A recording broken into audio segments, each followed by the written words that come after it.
Let's look at some real world scenarios and answer the questions I hear the most often. Now let's take a look at the first question. My parents want to leave everything equally to me and my siblings. What should we be thinking about before they pass? That's a great question. But the very first thing we want to do is make sure we understand what assets they own. Okay, do they have savings, investings, retirement accounts, rental properties, real estate, primary residencies? Like, what do they actually own and how are they titled? Is there already an assigned beneficiary and succession plan? Do they own a trust, a will? Are there any special needs?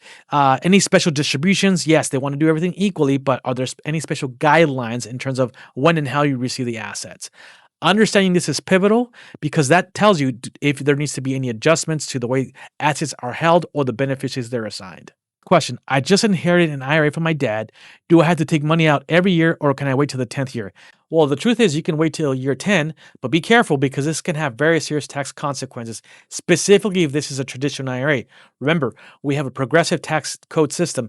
So if you wait till the end of the 10 years to take the distribution, 100% of that distribution is going to be taxed as ordinary income and potentially at a higher tax bracket versus if you would have spread the distribution. Now remember, with a Roth IRA, the tax consequence is potentially very different. 100% of distribution may be tax-free so long as your dad met the qualifying conditions for Roth IRA distributions. Talk to your CPA, review that, because this can mean that you can wait till the 10th year, allow the account to continue to grow if you have the time and patience and ability to not have to take distributions. How do I bring up estate planning with my parents without getting it awkward and emotional? Look, I understand these are very difficult conversations because you don't want your parents to think that you're interested in their money and their assets and that's where your relationship is built on. I understand, right? Like these are uneasy conversations, but it's not so much about that. It's about making sure that your parents' goals, dreams, intentions are met, right? Whatever they intended to do with their assets after they passed away, let's help them or help them navigate that process.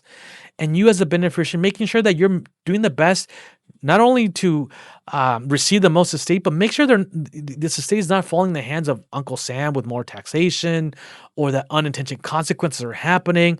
So that's why it's important for us to have this conversation, right, with our parents, our siblings, and say, look, life has cycles. We know that death is something that we can't avoid. So let's plan around it, right? Let's sit together as a family so that we can avoid uncomfortable conversations after this happens, right? Oh, I misunderstood my parents' intentions, or one sibling thought one thing, the other thought another. This is typically where family conflict starts.